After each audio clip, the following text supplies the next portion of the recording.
Welcome to our webinar. I've got people arriving. It's 1 o'clock. This is Mark here from AbilityNet. Thanks for joining us. Hopefully you can see something on screen happening, either that you'll see your name popping up in the attendees list, and we've also got a screen here which has got this title of today's session, how to use the AbilityNet Digital Accessibility Maturity Model. If you were hoping to learn how to use the AbilityNet Digital Accessibility Maturity Model, you're in the right room. And you'll be here with Robin and Addy and myself, and we'll do some introductions in a moment. So welcome. Kelly, could you go to the next slide, please? And then we've got some housekeeping information. So as people are turning up, oh, there's loads of people I can see who I know. Hello, everyone. Just noticed the names list, so I won't say hello individually, but yeah, there's loads of people here I recognise. We've got some live captions, and if you need captions, you need to turn them on. Hopefully you know that in Zoom. If you click on the closed caption button at the bottom of the screen, you should get the closed captions. You can also access them using a URL, which is www.streamtext.net/player?event=AbilityNet. It'd be helpful if somebody, Kelly or someone, can drop that URL into the chat, people to click on. The slides that we're using today have been published at slideshare.net/AbilityNet. So you can actually see the deck there now, and that may be helpful to you to follow, and also it will be available afterwards. But more importantly, after the event, we'll also take a transcript, and we'll take a recording, and we'll do an FAQ and do some notes and other information to back up the session, and that will be available at on our website at abilitynet.org.uk/DAMM-webinar. So a few bits of housekeeping as well. If you could avoid using the chat, because it announces to anybody using a screen reader, which can just get really confusing. But please do use the Q&A for any questions you have. Please use the Q&A. So we're going to use the Q&A all the way through. So my first question is, what are you here for? If you've got questions already, please start chucking them in. We've taken some survey. We've asked people around us and people who've used the model already. But if you've got questions you've arrived with, it'd be really helpful for me as the host to begin seeing what sorts of things you've turned up trying to find out. So could you please, I'll start asking questions. We can see the questions you're asking. We can answer them in turn. We can save some till the end. There's plenty of chance for you to interact. Just the sooner we can see what you're trying to get from the session, the better. So, Kelly, can you hear me? Yes, you can. Great. Next one. Thank you. So I'm going to give it a few moments and then we'll introduce ourselves. What's the time? It's 5 past. I'll give it another moment or two to see how many people are here. Got 23 people here. So we've got about 56 people signed up. So we're halfway. That's about typical. Give it another couple of moments and then we'll get started. And if you do have any questions, please start putting them in so that we can see where we're pitching and the level of information. You can imagine this is a broad topic for us. So anything you can do to steer us to where you're most interested, please start asking the questions now, and we'll start trying to answer them as we go along.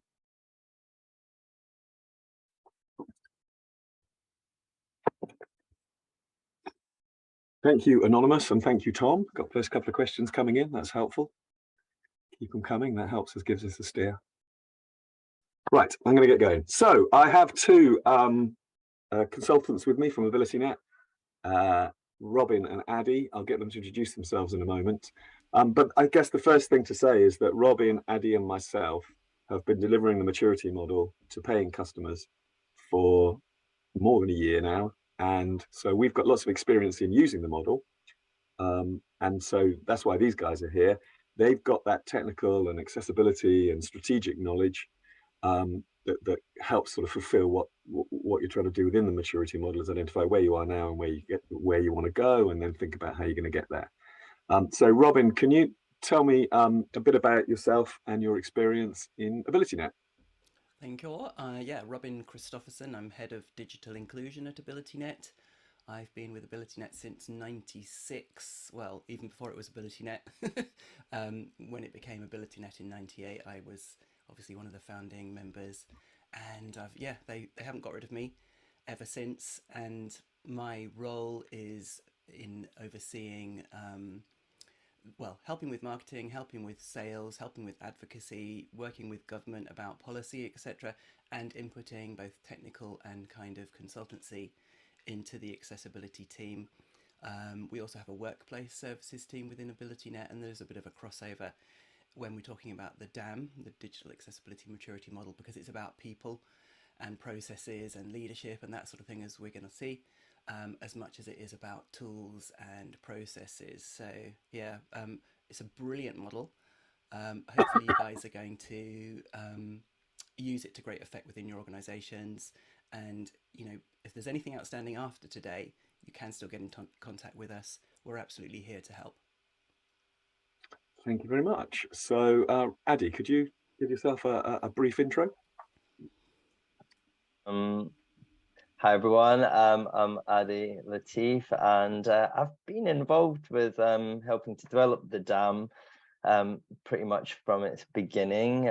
So I'm an accessibility consultant at AbilityNet, and when I'm not delivering DAMM work, I am helping clients to appreciate the importance of accessibility. So I do a lot of speaking engagements, whether that's to a large gathering or to key stakeholders in an organization, to try and bring them on board to appreciate what the importance of accessibility, to take it beyond some technical checkbox, and to make people realize, or help people realize, that it's transformational for the lives of real life human beings. My past kind of experience before AbilityNet, I've not been here as long as Robin, but my past experience has been in various different fields, including management consultancy, and there I was involved in helping to implement different types of maturity models. So not to do with digital accessibility, but different types of maturity models. So I'm a little bit familiar in this space. Cool, that's it. Thanks. Thank you very much, Eddie. And so very briefly today, we're going to give you an introduction to the maturity model. I guess for us, a goal is that it is possible to do this on your own. We published it in open source. We've made it available in a publicly downloadable form. You've got documents that are really similar to the ones we're currently using. We're about to go into a revision. This will still help us to revise and update them, and we'll republish them. And so as a charity, AbilityNet's purpose is to make the digital world accessible to all. The maturity model is an element of how you think about that broader picture. And so for us, it's about putting it out there and enabling you to do things for yourself. So today, we're going to be learning about how feasible that is from your feedback, and thinking about how we provide the support. And hopefully what you're learning is, you know, where it all came from, how it works, some of the top tips that we've picked up along the way. We've also got, we'll go straight into in a second, somebody who's actually delivered the model, so you get some sense of what it's all about and why you're doing it, what they're getting from it. I've called it a guided tour. There's some really important documents in that deluge of stuff you've downloaded. I'm fully aware there's lots of stuff in there, and it takes a little while to work through. So I want to pick out a couple of highlights, and then we'll get straight into some top tips, and you'll hear from Robin and Addy. And so keep asking the questions, and we'll begin picking those up. And we're intending to do that quite soon in the process. We want this session to be as much as possible driven by your questions. So quick guided tour, a few top tips, and then we're going to be listening to what questions you have. So before we do that, we're really helpful for us to know who's here, what your size of organization is. So we're going to run a poll. How many employees are there in your organization? What is your individual area of work, insofar as you can define it? And now, how confident do you feel right now, this minute, about implementing the maturity model? So if you could fill that in.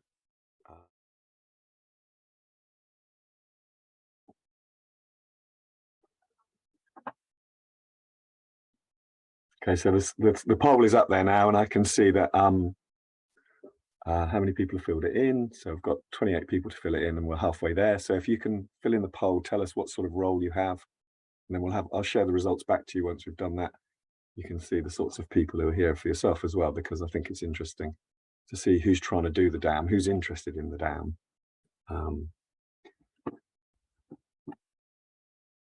So there's 8 of you to complete it, 7.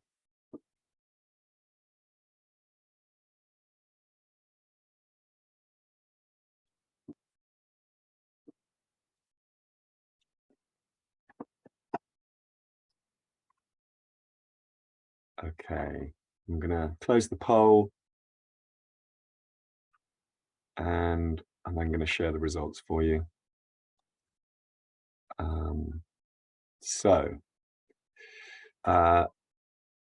Firstly, just checking that you can see the results. So how many employees are there in your organization? The answers are 1 person here is a freelancer. Smaller organizations between 1 and 50, there are 3 people. There's nobody here for whom you're all volunteers. So these are all, you're all in organizations that have paid staff. And then the largest number is 12 people are here from more than 250 people in your organization. So these are larger organizations. Obviously, the complexity that comes from that in terms of decision making, stakeholders, and progress and planning and so on. The next smallest number, 6 people, have come from organizations between 50 and 250. So medium and large organizations broadly. Those of you in the smaller organizations, shout if we've moved a little bit off piste, because there may be things that really wouldn't apply to you in a smaller organization. I think we probably will assume that we're talking broadly to a larger organization's type. The people who are here are 2 people are developers, have described themselves as developers. 4 people have described themselves as a UX person. 5 people say that they're mainly accessibility. Nobody's here from compliance or legal. Digital transformations got a tick from 1 person. Brand and marketing, 1 person. Diversity and inclusion, a couple of people. And then other.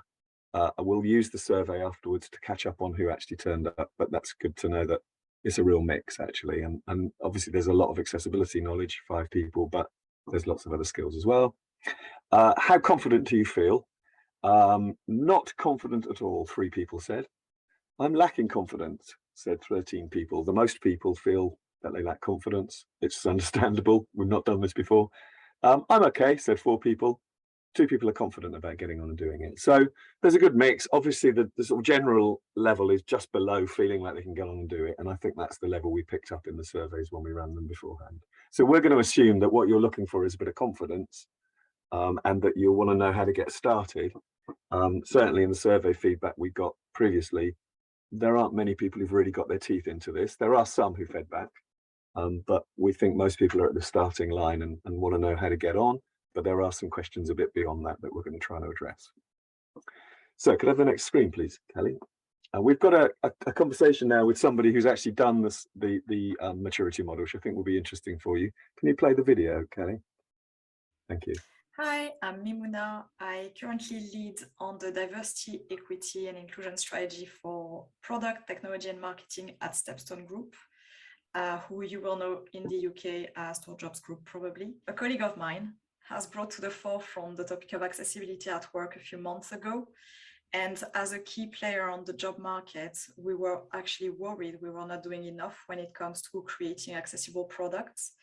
So we looked at what opportunities we had and found the digital accessibility maturity model as a good way to partner up with AbilityNet and find a framework and guidance as to how to do it best.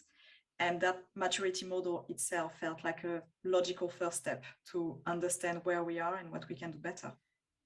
The DAMM process is mostly fueled by workshops and surveys and having those open conversations with colleagues across the organization. And for us as a global business, that meant people in different departments, but also locations. And going through that process has helped us really have those extensive views, but also self-reflect on how we are doing. So we've been able to ask questions about what we do, what we don't do, whether we are consistent or whether we are supported as well. And for us, that has really helped us prioritizing and identifying the areas that we really need to pay attention to. Going through the DAMM process has actually highlighted to us that there are some areas we never thought about before. So because we work on the job markets, we always think of providing what is best in terms of product, but we don't necessarily think about how ourselves as staff are equipped for accessibility as well. So the areas around procurement or capability, we never really understood as much as we do now, having gone through the first stages of the DAMM. So it's really helped us being a lot more sensible to the topic of accessibility within our own work environment, and how we can also ask from our suppliers and people we work with. If I had any tip to give to anyone else using the DAMM, it would be to really try and get people from all across your organization to take part in the process, and in roles that not only enable decision-making and resourcing, because there's probably going to be a lot of work to do after the process, but also having a range of people who actually execute on that, to understand their blockers and their barriers on the day-to-day, because most likely they are the ones who will be also keeping their managers and the business accountable for the execution. And for me, it was very helpful to have that range of colleagues in the rooms during those meetings and to follow on with them as well. For me, the DAMM process has been massive help to Stepstone Group and to our jobs, because we finally started a meaningful conversation on digital accessibility and accessibility more generally. For a lot of us, it was a topic to approach, but one that we feared paying a lot of attention to because we didn't know where to start. And with the maturity model process and the people we've involved in doing so, we now know how to get somewhere. And we also have identified a number of colleagues who are definitely championing the topic and the initiatives we are committing to. So we know we have a long journey ahead, but we now have some foundations or building blocks, and that's a massive step forward for us, and that wouldn't have happened as quickly or smoothly without this process and the support of AbilityNet. Hi. Great, thank you. So I think what you get from that, now bear in mind that Total Jobs were paying us for the facilitation, so we've actually held their hand through the process. But I think what's really interesting for me is to hear perspective from somebody internally within an organization who said, look, I think this is a priority. We weren't quite sure where to start. The maturity model gave us a framework. There's lots of questions in there that we wouldn't have known that we needed to answer. And then the other bit that I'm going to emphasize a lot is that it's a collaborative process. And I mean, already people are asking, and it's a very common question, is how do I get the right people in the room? There isn't really a secret sort of solution, silver bullet to that. But I think what you'll find is no matter where you start and no matter how slow it feels that you're moving forward, the other big thing is it's a journey and you're on the first steps of it. Some of you are on the first steps of it. Some of you have a role where you're already potentially identified as this is a priority. Otherwise, they wouldn't have given somebody an accessibility role. It's just that that framework is there for you to just examine where you are now, where you want to get to, and how you're going to get there. And so I think that that's hopefully given you some sense of what people are getting out of this process. What I'm going to do now is just show you a little bit about what you've downloaded, because I think it's, as I said, it's quite easy to get a little bit lost in what we've shared with you. So can I see the next screen, please, Kelly? So when you press download, you get a folder with some files in. We've slimmed this down to the most useful information. And when we first did it, we probably had about 7 or 8 documents in here. The user manual, I think, is the thing that we're going to go back to and see whether we've got the pitch right. But I think we have. We've got lots of positive feedback before we published it. And I think that's the one stop. If you don't read anything else, read this. And then there's a couple of slide decks, which are very similar to the ones that we use with our customers. And I'll show you where they fit into the process if that hasn't been clear. There's also a report deck. We either produce a report as a document or as a deck, sometimes a bit of both. The deck is obviously an easier, sort of simpler route into sort of highlighting the priorities. I think the report for us, when we produce a report, tends to be the deeper dive into some of the information. So we do produce a separate Word document for some clients. The final report really gives you a sense of the headlines. And I think, you know, for taking it on yourself, that's probably the place to go to first. It may well be that you need to dig a bit deeper into some of the stuff. And then finally, there's a core model, which is the grid that shows you how to measure where you are across the different dimensions so that you know what level you're at. And in any one of those boxes, it's a 5 by 5 grid. there are 2 or 3 bullet points, which is our attempt to give you a sort of a steer on what you will be doing if you're at that level. And I'll come around to that in a second and just show you a bit more detail. So next slide, please, Kelly. So it's a 7-step process described here. I think, and this is in the user guide, and we sort of give it a little bit of information about each one. The thing I would highlight that when we're talking to clients that we say is that those 2 workshops that are right in the middle of it, they're the bits that really bring this process to life. Whether you've got 2 or 3 people in the room, or we've had up to 40 or 50 people sometimes in those workshops, that's a chance for people to hear what other people are saying, to get some alignment, to ask questions, to share knowledge, to begin thinking about what you can do together, to sort of discuss priorities. And then also to move into workshop 2, we tend to look at what we tend to do is feedback and say, right, I think you've agreed this. Do you all recognize that? Is it all okay? So those workshops are very participative, and they're really about, the first one's about listening to what people are talking about and what concerns they have. And the second one is really checking in on where they think they are now and getting some steer on what the priorities are. So if you're running this process yourself, those 2 workshops are a chance for you to bring in other voices, connect in and engage with other stakeholders. We also know that that's quite difficult to do from a standing start. So when we work with clients, we always say, just put the 2 dates in the diary, invite everybody that you want to come to them, make sure they're a decent distance apart, 2 or 3 weeks apart, you don't, and give yourself a couple of weeks notice. But don't wait until everybody's signed up before you run the workshop. What we tend to find is people come to the first workshop who are interested and engaged, you share all the notes and resources around for the second workshop, and a load of other people turn up because they realize what they've been missing out on or what topics you've been discussing. So they're quite important pillars in the process that might be lost in all of that stuff that you've gathered there. And hosting that meeting and pulling people together is often sort of the most intimidating part of the process to some extent, because you just don't know who's going to come and you don't know whether the right people are going to be there. As I say, what happens certainly in every case we've worked on is more of the right people come to workshop 2, but don't wait for them to come to workshop 1. Just keep that process rolling forward. And then the other thing that we've seen people do, which I think is a good example of what you could do, is present the findings. So that could equally be a shared space. You could be getting a couple of people to comment on particular actions. That's a workshop potentially. So you could almost have 3 sessions where you've brought everybody together. So that's an important part of those 7 steps, I think. The planning and the research and all the drafting of the action plan and so on is important. But having people in a room talking about things that they've got in common and their questions and answers is a critical ingredient. Can we go to the next slide, please? Another core element is that you've got this scale that we've created. This is not unique to us. Adi mentioned maturity models. They typically work in this way. They give you some questions and some dimensions, the vision, the leadership, the processes, capability and procurement. We've kept that simple. There are other models that have got a lot more elements to them.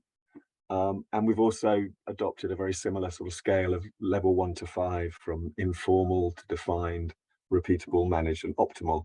But we haven't created that, we've adopted that. What we've done inside those boxes is given you some steer from ourselves directly about if you are doing this, you're probably at level 1. If you're doing this, you're probably at level 2 across each of those 5 dimensions. So the process for you is to try and work out where you are on the grid. Our resources help you place yourself on the grid, but the overall process is broadly, if you decide that you're at level 2 for leadership, the next step for you is to try and get to level 3. You might leapfrog to level 5, but it's unlikely. It's more likely that you'll find some simple steps forward by looking at what's in level 3 and maybe level 4, and giving yourself some stretch targets, but keeping it nice and simple that you're at level 2, try and get to level 3. What can you do about it? So the grid is really there as the framework for that and gives you something you can refer to, nice and simple, and share with others. And certainly this slide features in all the decks that we use to show people where they are on their scale. Next slide, please, Kelly. So this is deliberately, you're not meant to be reading this. For those that you can see it, this is what the grid looks like if you stand a long way back from it. So the same 5 by 5, but with a bit more detail in it. So it sets a goal for that particular dimension, gives you some bullet points you can use. this is an area where we may adapt it as we go along in the sense of how understandable and useful these bullet points are. We've been through various iterations already to get to the point when we publish this. This is us really using our knowledge and Addy and Robin's sort of experience to say, you know, this is a good way to judge whether you're at level 3 or level 2. So that's what those criteria are for. I've obviously shown you the whole picture here, but that's what the grid contains, and that's what we have added in there, is trying to take a sort of a pragmatic view for you. Have a look at these and see where you think you are on the scale. Can we have the next slide, please, Kelly? So the way that you would do this in detail is that if we're looking at vision as the dimension, and you want to know whether you're at level 1, 2, 3, 4, or 5, have a look at some of the things in the boxes within the grid. So I'll read one out here. At level 2, the vision statement is drafted clearly outlining your aspirational goal to be a digitally inclusive organization. So we're saying you need to have a vision for why you're working in this area.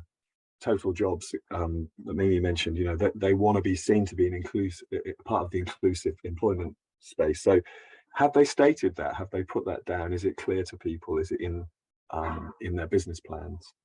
On a completely separate question, at level 3, do you have an accessibility statement on your websites and apps? Are you doing the work of actually making sure that your websites and apps that you're delivering to your customers and in internal services, if that's relevant, are you actually identifying the accessibility issues that you know about and sharing that knowledge? And an accessibility statement is part of that process, fulfilling your vision. So that's what that grid is for. And it's got the detail in it. We're not going to go into that today. We can answer some individual questions about any of those bits and bobs, but you know, obviously, depending on your organization and where you're at, some of that's going to make more sense than others. What we generally come back to is you should know really whether you're right across this scale. Do you feel really confident that you've got a clear vision about why you're doing this? Or are you at the early stages, you really need to start working on this and get this senior level buy-in? It's not a competition, it's simply helping you place on here where you are, and then looking to the next few squares ahead and saying, right, which of these things can we pick off that actually makes sense in terms of the organization that we're part of? Can I have the next slide, Kelly? So you can then see the logic is that you can place yourself on the scale. So this is one of the slides that's in the downloads. This is an example where this organization is saying that it's at level 1 for vision, level 2 for leadership, level 4 for processes, level 2 for capability, and right up at level 5 for procurement. The obvious next step for this organization is to look at vision, which seems really weak compared to some of the other strengths it has, and maybe leadership and capability at level 2. It would be great to focus on those. It's decided it's at level 4 and 5 for processes and procurement. It might be worth having a little nibble at that and to see whether there are holes in some of the stuff that it's working on that could be improved. But they're only really trying to move to the next square along in any one of those individual areas. So this gives you a map broadly of where you're at and a sense of where you could go to next. And if you go back and look at the grid, then you'll actually be able to see what's at the next level and maybe then pick out 2 or 3 actions. That's what we're typically doing between meetings. So in the first workshop, we want to know where you think you are. Second workshop, we're mapping where you think you're at and suggesting next steps. In between the workshops, you're looking at those criteria and picking out the ones you think are useful to you to move on. Next slide, please, Kelly. So, did pretty well on that. We say we're going to aim for 12:30, 1:30 to be ready to move over to Q&A. I think we are. I'm going to pick a question off of the list here, but certainly if you've got questions about anything that you've seen, anything that's not been addressed so far, please start dropping them into the Q&A, which I can see in front of me now. And I'll start engaging with Robin and Addy on that basis. So I'm going to pick a very common one. How do you make the case to business leaders who have so many priorities that it's worth taking the first steps in the maturity model? I choose you, Robin, as the first person to try and answer that. To the relieved look on Addy's face. Robin, I mean, this is a long-standing question. You've been involved in AbilityNet since 1996, so it's no different, I suspect, really, then to now, to some extent. We've had changes in, currently, I guess there's this big surge in interest in diversity and inclusion. That's a big shift in the last few years that we hadn't experienced before. But I guess the starting point is that it's always difficult to make the case for this sort of stuff, isn't it? I think from your experience, or are there certain triggers that you can really play with that you think would I mean, work there every are time? definite, there is a very strong business case. There are carrots and sticks. I think until maybe 5 or 6 years ago, we would occasionally hear the question, why? Why should we bother about accessibility? I'm not even sure if we've got disabled customers. And, it has been a legal requirement, arguably since 95 with the DDA, the Disability Discrimination Act, but certainly since 2003, when there was a kind of an addendum, a code of practice that was published that made it very clear that, yeah, digital was definitely part of it. And then the Equality Act made it really, really clear.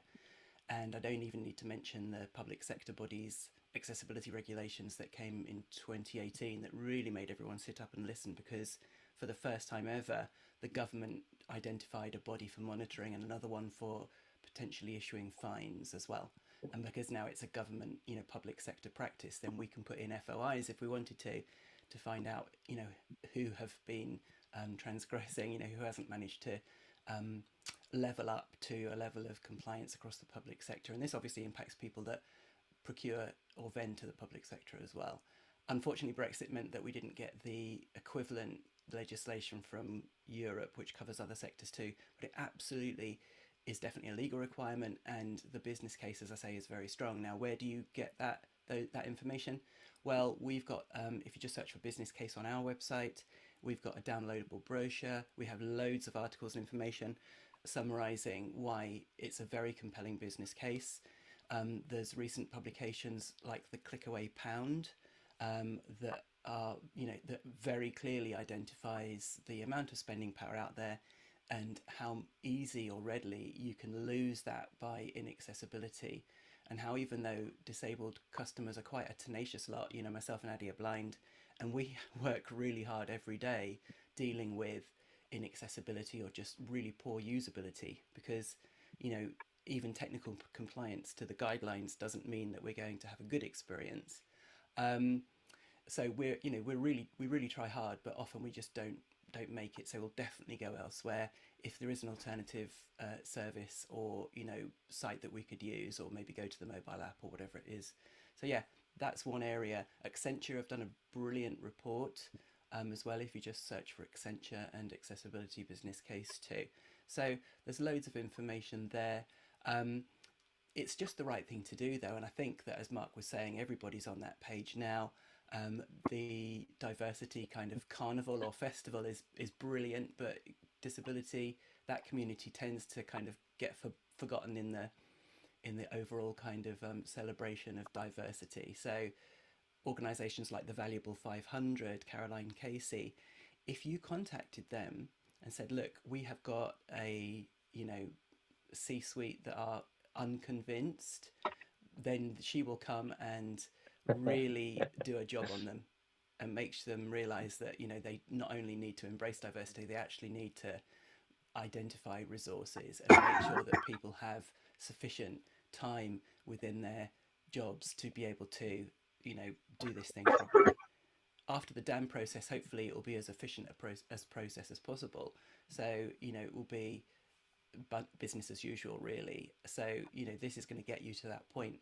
But yeah, if you need people to be convinced, then that Addy, as well as he mentioned earlier, will go in and do a job on people too, and make it very, very clear. You make me sound like a hitman. Yeah, that's right. So yeah, use people like Addy and Caroline to come in and kind of convince people. But yeah, there's loads of information out there around the carrots and the sticks, brought together into nice digestible documents, and with loads of research to back it up. Anything to add there, Addy?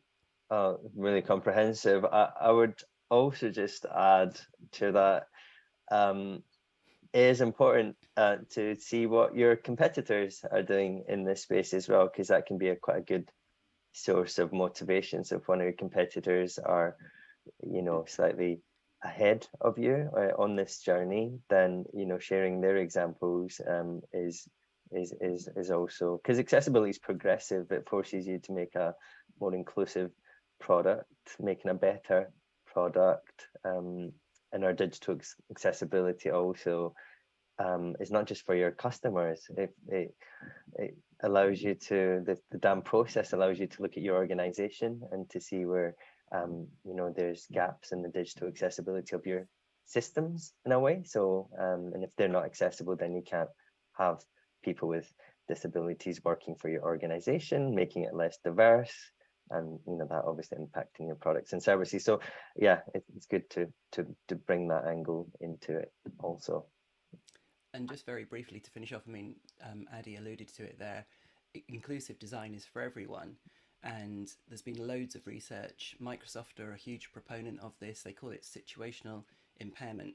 So if you're using a phone, juggling it one-handed whilst, you know, holding a cup of coffee in your other hand or whatever it might be, noisy cafe, bumpy bus, shiny, you know, glass, sunny day, all of those things mean that everybody trying to access your services have exactly the same requirements. They just have it for a shorter period. So if you have inclusive products and services that are compatible with the guidelines, compliant, and that have been tested ideally with end users with lived experiences, either within your organization or customer base or whatever it might be, we can help out in that area too if needs be, then your products are going to be just much easier to use. They're going to be extremely usable. And so for people that are kind of using them in extreme edge cases, which actually is most people with mobile on a daily basis, then it's going to be better products as well. And so a lot of the business case documentation that I talked about before points at this as well. But we're actually not just talking about disabled people, or even primarily about disabled people, because if you just go by the numbers, with the you know, smaller group that are going to be helped by inclusive design, the guidelines to get you there just happen to have been written for us, but you're actually going to benefit every user. I think that's really helpful, and I'd add in a couple of things. I think when we encounter this question, which we do routinely, you know, we're generally brought in by somebody who thinks this would be a good thing to do. There may be a customer we'll be working with for some time, but they don't feel like the case has been made, or they don't feel like they're getting the support they need. They don't feel like they're getting the resources they were expecting. It's been true for some time, and we refer to this in work that we do around the lone evangelist, that people who think that accessibility is something that's a priority still possibly feel like they're the person, the only one in the organization who gets it. Now that shift is happening over the last 4 or 5 years. I'm thinking about stuff we've done at TechShare Pro, which is our conference, you know, that obviously more and more people get it now, but I still think it's the case that you are probably an advocate for change in your organization that others are not necessarily either understanding or recognizing or prioritizing. So there's no silver bullet to that, because I think the reality is still that, particularly around disability and particularly around digital accessibility, those are, in a sense, poor cousins of other sort of inclusion and diversity topics. And I think another part of that is that the tech bit of that can feel quite challenging. You know, how do we make our products accessible? What does that mean? What is WCAG? How do we test this stuff? There's lots of detail in there that can get in the way of people joining in with the process. So it's very understandable, I think, that it can feel like you're really pushing water uphill at that point. So that, firstly, just to set the scene and say, look, you're not alone in that. There are lots of other people around you trying to do the same thing. There is a network on LinkedIn called the Champions of Accessibility Network. That's full of people in that who were once in that lone evangelist role, who've now got lots of allies and connections internally within our organization. Many of them have set up champions networks as a means of mobilizing the people who support. And that sums up to me in a sort of a mantra, which I think is important, which is you go with the stones that roll.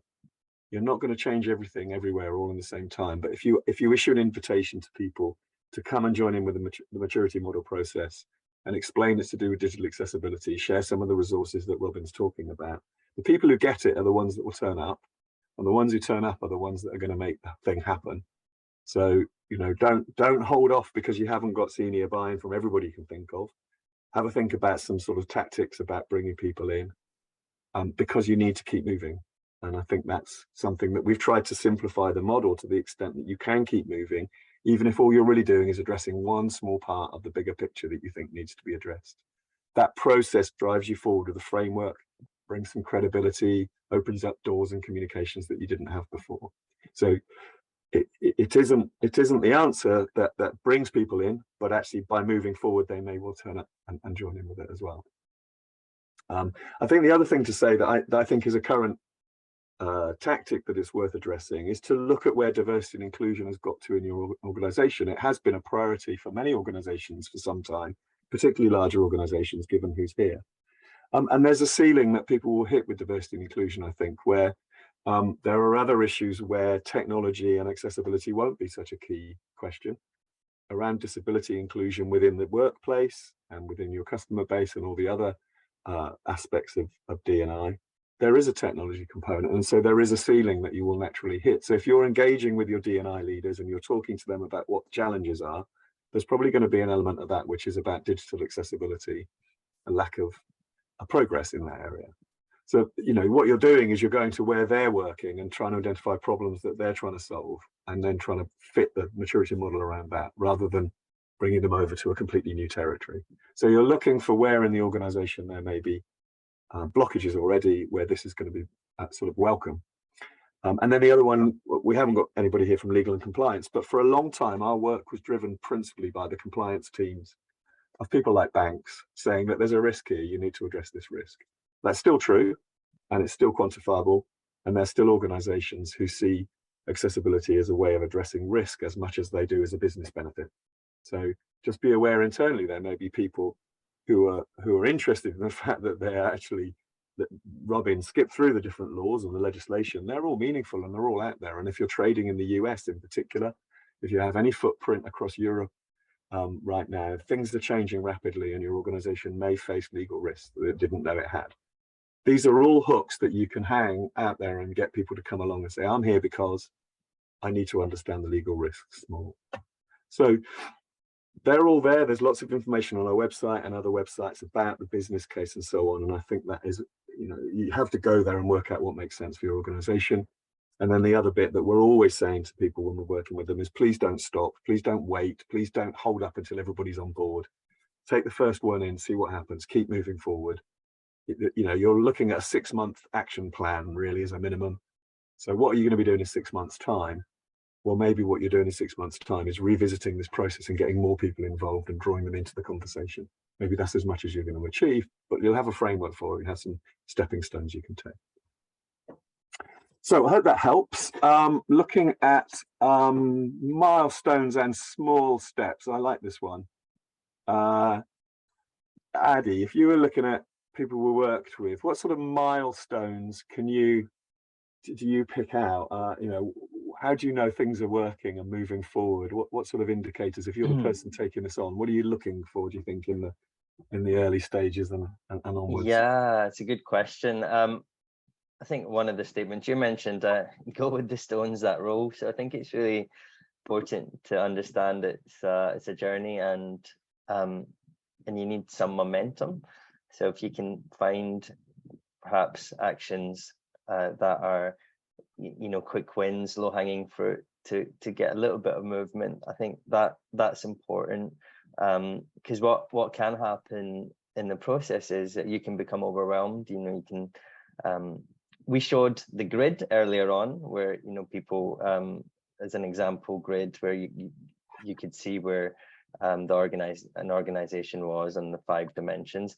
I think procurement was at 5. I don't know what organization that was, Mark. We've never had anyone that. I was obviously in dreamland on that one. That was, yeah. So a lot of the time, most organizations are at the beginning, you know, for each of those dimensions. And so what can happen is people, you know, you end up with a really long list of actions, and you can get into overwhelm because you don't have the budget or the resources to get those actions done, or the expertise perhaps. So it's really important to understand, you know, create a list of, you can have a long list of actions, you know, as a little sort of wish list, but start off with a manageable list of a few actions that you can do, and it's really important to allocate those actions to people in the organization, and you know that will help you to kind of get some momentum, move forward, and you know, and you can have a long list of actions that are kind of key milestones you can hit. But I think at towards the beginning, it's really important that you don't get overwhelmed. Don't know, Robin, do you want to add to that?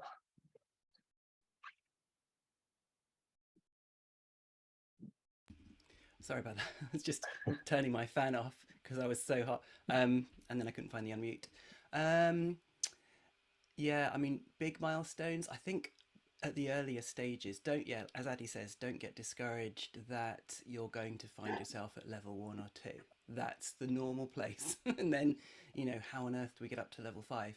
Well, little by little, as Addy was saying, but I would argue that some of the success criteria, as we call them, some of the kind of items that you can tick off or that you can kind of put in place earlier on, I would argue are milestones, because they're absolutely foundational, around getting some, pulling some resources together so that people know where to refer to and getting comms out about those, setting up an accessibility champion support group or network or tribe or clan. All of these words are used. Ninjas as well. Make it as sexy as you like. Getting some people on board and getting some momentum behind it isn't going to be potentially challenging for you. And I would argue they are milestones, and they will help build up the momentum going forward. So yeah, I think early on, don't get discouraged. Those are sort of doable things that you can put in place that actually will feel foundational and feel quite big when you look back and how much they have helped the process.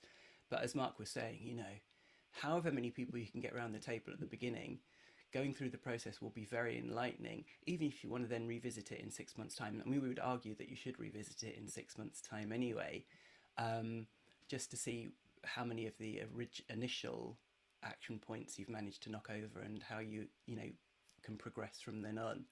But yeah, getting that C-suite buy-in, getting it as a standing item on their agenda, getting it into people's job descriptions, making people have ownership of it, getting some comms, internal comms out saying, guys, there's an accessibility checker in Office, let's start using it, please. Particularly people that are going to use Word or Outlook email for external facing comms and marketing, etc., because this will make a huge difference in the level of inclusion that you've got both internally and definitely externally as well. So there's some simple wins early on that can, when you look back, it's like, oh wow, those really helped us get momentum going. Those are really helpful tips. Thank you. I think the other thing, I was just thinking about some of the people we've worked with who started off as the lone evangelist. It wasn't always obvious where their support was going to come from. That's the other thing to say, is that when you run the meetings, you don't necessarily know who's going to turn up. There's a couple of clients I can't name because their clients are running an NDA, but they're big organizations. And somebody turned up to one of the sessions that the person who was our client didn't really know them very well. And after the meeting, they said, that was fantastic that person was there, because I've never been able to connect with them. So they didn't connect with them before the meeting, but they turned up to the meeting and it opened up that channel of conversation. And that then became, obviously, for them, a sort of a milestone for them, was to begin getting that person hooked in and understand what they were trying to do and work together and collaborate on it. So they could come from any corner. This is a massive organization, and it came from in terms of the person's role. The other thing I would mention that we haven't mentioned yet is that person was interesting because they were the lead in the disability employees, the disabled employees group. And so finding allies where there may be a natural connection, their job role was entirely separate, but they happened to be the lead person, and they were quite a senior level in the disabled employers group. So employees group. Now that's just looking for another place where there's obviously going to be allies and connections, and trying to find those links and build in and see what they're working on and how much they're connected into the accessibility strategy. But that's why we're saying just get going. There will be things there for you. You will find those connections. I think one of the beauties of going through the DAMM process, like one of the things we hear our clients tell us the most, is the actual fact, or the action of bringing different people, like from different parts of the organization in the one place, talking about accessibility. A lot of the times, this is the first time it's happened in this organization. just the conversations and the insights that happen from doing that process is quite a quantum leap for a lot of people in their accessibility. So just going through the process is actually a really powerful exercise. Yeah. Okay, so one other question, I think this moves us nicely into the advanced section of the questions. What common barriers do you experience moving to higher levels of maturity on any of the scales, and how can you overcome these? So I guess at the early stages, what we tend to find is awareness, roles, responsibilities, people building it into their work plans, having a single place where they find things, following common everyday practice. As we move into 3s and 4s and 5s, we're looking at people really optimizing and really being very good at this. I think we have worked with organizations who are at that level in various ways. What would your take be, Robin, in terms of the barriers in going, if you find an organization that's very strong in terms of process, for example, 3s and 4s? Yeah, so What are the next steps for them, do you think, and how do you build that into the next stage of development? So I think the main challenge, and if it comes back to the headings of those levels, which is defined, and then when you define that at level 2, that means you know what you're doing. You've got, you know, those job descriptions in place. You've got some guidelines that people follow. Going on to 3, it's repeatable, and repeatable means that, you know, people start to do it. The processes have been optimized such that they're built into what people do. So you not only have the documentation, people are actually, you know where they are, start referring to it, know how to use the tools. You've defined some training, but now you're rolling out that training and it's repeatable. You know, it's brought into people's job descriptions, it's onboarding, that sort of thing. So people start to be aware of what they need to do and have the skill sets to do it. Then at level 4, you've got managed, and managed is where it's really embedded and it's business as usual. People know what they're doing.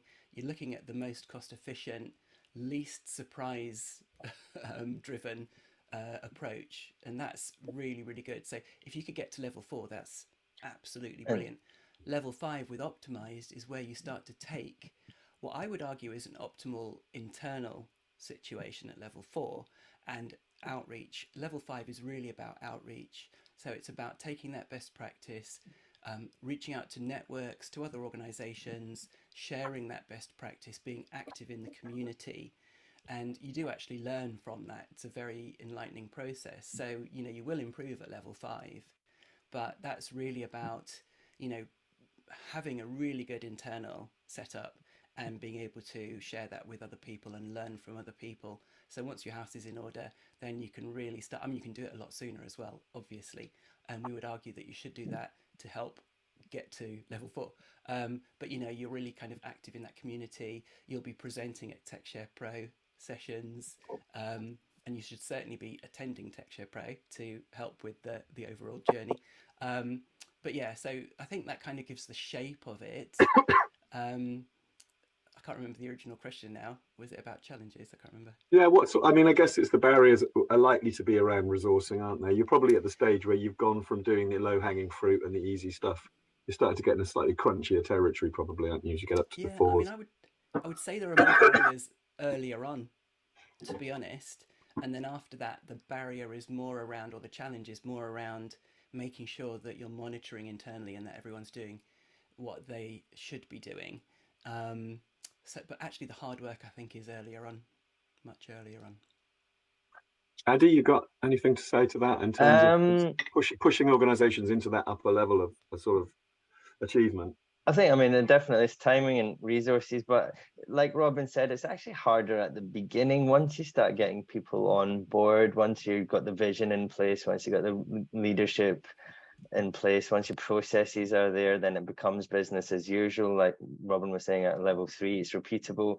Then, you know, then I think it does become easier. Like stage 4, the manageable stage, that's when you're kind of monitoring you know, your accessibility program, and that's when it's topped at the top table. It's you know, it's a key deliverable for the organization. And so I think when it is embedded in the organization, it becomes easier. But I think lower down, challenges is really budget and time, and but what we realize is, like Mark said, sometimes you don't know who's going to be your ally and who's going to help you in this process. So it's really key earlier on to just talk about it, create a buzz, create awareness, because once people are aware of, you know, the benefits of accessibility, it affects real life people, then people get on board. A lot of the time it's just through not being aware.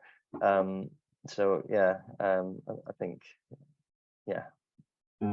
I'd say, I think as well that thinking about who we've worked with, that initial stage of awareness, you need to keep repeating it.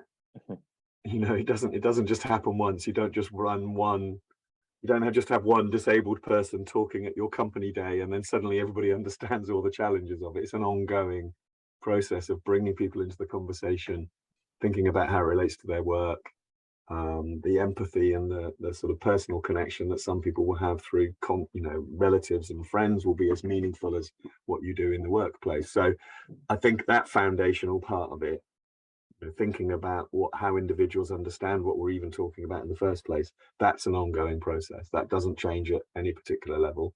It's just you may have that more senior buy-in, you may have more resources at your disposal, but there's certain things I think you have to continually go back to, which is that people don't necessarily know what you're talking about, and you need to draw them into that and feel safe and comfortable talking about it. That relates to a question I've got in here, actually, which I think is an interesting one. Does it help significantly if the organization has a clear disability policy for both employees and customers? My answer would be that would be fantastic connection to make. Trying to remember whether we've had anybody where we've really leaned on something like that, but I'd say yes, definitely that would be a hugely valuable connection to make. Anyway, if you do have that, then that's a really obvious connection to build upon. But I'm wondering, can you think of anywhere where we've sort of seen that in action, where the internal sort of approach to disability and inclusion has been a sort of a real signifier in terms of the maturity model? I think it's really important to not, you know, in the Accessibility Champions network, not to just go for like-minded designers, developers who, you know, are feeling passionate enough about inclusion. If you are a large enough organization to have an ERG for disability, or just a diversity ERG, then definitely get them on board as well. They can be advocates, they can you know, advocate on your behalf at the C-level or wherever it might be. They can provide valuable input because they have lived experience, etc., etc. So I see the two as almost being hand in glove, really. And an organisation that doesn't have anything to say about disability internally, you know, you might be up for a uphill struggle to get sign off on budget and resourcing. We usually get diversity, don't we? People have diversity policies and they don't really cover disability that much, and then digital accessibility is not even, you know, not even whispered. Yeah, I think the disability element of that diversity stuff is something, if you're looking inside your own organization, you know, the people who are saying our disability strategy and policy isn't strong enough, they'd welcome your support. I mean, because that's who we find turning up at those meetings, is people saying, oh yeah, we've got that problem too, nobody's really listening to this stuff. So I think if you've got a strong disability policy and you've got key leaders in that area supporting it, they're definitely the people to go and talk to and bring them on board. That will be an easier sell than the people who aren't involved in that. Cool. So I've just taken the last question there. I'm just looking at, there's also a question here about different lived experience. I'm gonna just quickly read that, sorry. So how do disabled people keep up with all the other different and specific abilities beyond their personal lived experience? So if there are groups of people within the organization who are focusing on the needs of people with particular disabilities or impairment, how do we connect that across into a bigger framework? I think that's a really good question, and I think it's a part of the challenge of maintaining an accessibility plan and your maturity model is, what does it connect into in other activities? Because it's not just a standalone. Neuro diversity is obviously something that people are more aware of now than they were a few years ago, probably higher up the agenda. That doesn't mean it's knocked all the other sort of issues into second place. They all need to be considered in different ways. So you're juggling those priorities over time, I think, is probably the answer, and looking for ways of connecting them in, which brings you back to that need to create a forum and the need to continually bring that awareness and refocus attention on an ongoing basis. It's not a one-hit wonder, it's an ongoing journey that you're on. The framework's definitely got 5 really useful dimensions in it because we've seen that in action, but there's a lot of subtlety in there in terms of how you actually interpret that in your organization. And so you'll be looking for opportunities to connect. So I'm going to run a poll now, and the poll is, after attending this session, how confident do you feel? Oh, why am I doing that? That's the wrong poll. How confident do you feel about running the, sorry. So there's a question here is, after attending the session, how confident do you feel about implementing the DAMM now? Now, obviously what we want is loads of 5s on here, but we totally understand that you're still not as confident as you might have been. Hopefully we've tipped you a little bit further down the scale. And we've done, whilst you're answering this, I just want to sort of put it in context for you. This is the first time we've really tried to get feedback from people who've downloaded the DAMM. We're conscious that this is not, it's very different when we're delivering it for paying customers. We've got time allowed to work with people. We've got, we've obviously got relationships with people already, so we already know people in the organization. That's typically who we've delivered it for. So in the case of trying to sort of imagine how it works for you, going into sort of downloading these lovely documents and magically making them work, we're really interested in how big that gap is and what we can do to help fill it. So as well as any questions and answers you've asked today, we'll be documenting those. We will be sharing a survey with you. Please do all you can to feed your questions into us, because this is the end of the first year really for us of having the maturity model, working with paying customers, building the model itself. We think we're confident we've got all the right ingredients there. What we really need is your help to make it work when you're doing it and we're not in the room. So we've got various ideas about how we can help with that. But if you've got, when you see the survey post-event and you've got any other questions to ask, please keep asking us. There's lots of stuff that we can do to help. And we're thinking about doing training courses in the future. We've got resources we can share. They should be in the documentation you have, and if they're not, we'll be updating as we go along. So please do use every opportunity you can to tell us something you think would have helped when you first came across it that we can now do to make it more likely it will work for you. So I'm very pleased to say that there is nobody who's answered the question. That doesn't mean that there's only 15 of you left from 25, 30 and earlier.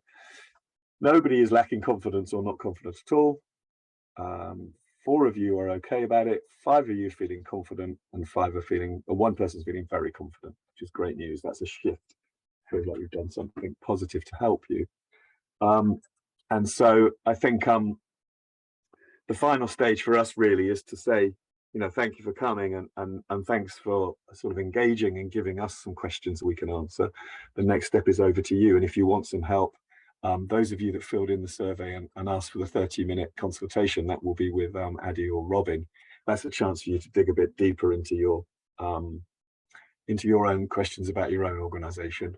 And if I'm not quite sure what response we had to that, but if there are places available, we'll find a way of sharing that out to the people who attended, to say, look, you know, you turned up.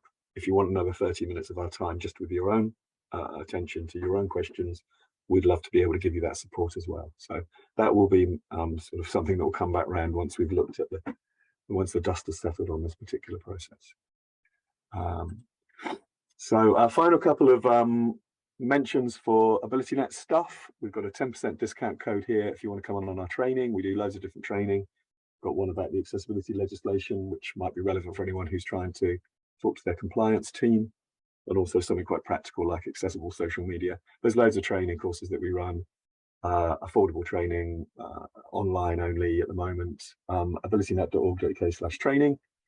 Next slide, Kelly. So, and you can also speak to our team. Obviously, we sell this as a service to paying customers, and they're typically the customers we already have.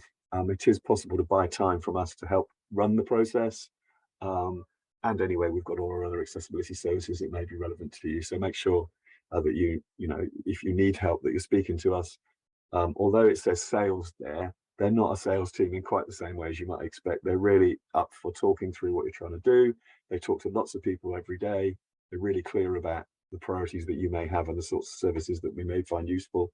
We don't sell you something if it's not useful to you. So they may be just as useful for you to call them as anyone else, simply just to get a sense of what you could be doing in your organization. Cool. So got some other questions and comments are coming in here. Joe, who's on the iPhone, says she feels 4 out of 5 confidence, which is fantastic. Thank you. Do get in touch if you've got any more questions. You're going to be filling in a survey because we're going to be sending it out to you. We've got a case study for Skyscanner, who we've worked with for some time on this from scratch, not as a paying customer, actually working with them to implement it themselves. And also sign up to our newsletter if you aren't already, so that you can hear about future work in this area. Thank you so much, Addy and Robin. As I said at the beginning, we've been working on this together for some time. So I know that you've got two people here who really got their hands dirty on these sorts of questions over time. And there's plenty more nuggets in there. If you haven't booked in for your 30-minute session, these are the guys you would have been talking to. We'll find a way to share that out to you and give you some personal attention. Thank you very much. And we'll see you very soon, hopefully. Thanks, Mark. Thank you, everyone. Cheers. Thanks. Bye.